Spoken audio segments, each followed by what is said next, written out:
there who every single day give of their best when it comes to their children. And this is the reason why we, as the Ministry of Education, value our teachers. They're not given, oftentimes, the credit that they deserve, but I know that I have a minister here who is very passionate about ensuring that any policy that we create ensures that teachers are given what they deserve. Now, this morning, all schools, all 105 schools in the public arena were open. However, by 12 noon, we were told that there were 6 schools that were without the requisite number of teachers. And those 6 schools were the Belmont Primary School, Arthur Smith, St. Lawrence Primary, Workman's Primary, Sharon Primary, and St. Jude's Primary. And I need to make it clear that these schools were not closed because they did not have any teachers. In fact, in the case of Belmont Primary, there were 3 out of the 18 teachers. At Arthur Smith, we had 11 out of 31 teachers. At St. Lawrence, we had 5 out of 21 teachers. At Workman's Primary, 3 out of 12. At Sharon Primary, 10 out of 28.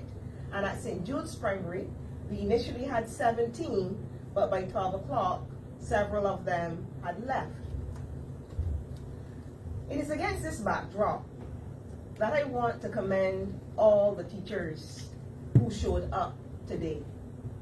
All teachers who showed up literally and figuratively. Our students constantly depend on you. They look up to you.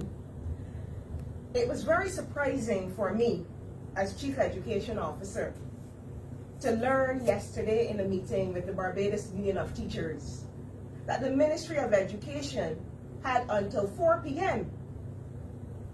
to deliver a verdict or a decision on terms leave. It was very surprising to me.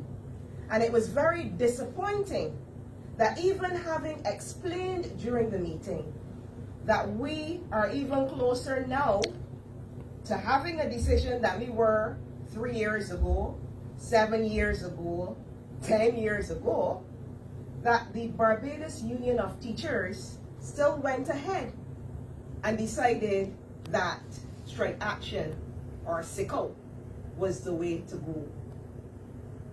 Why was it so baffling?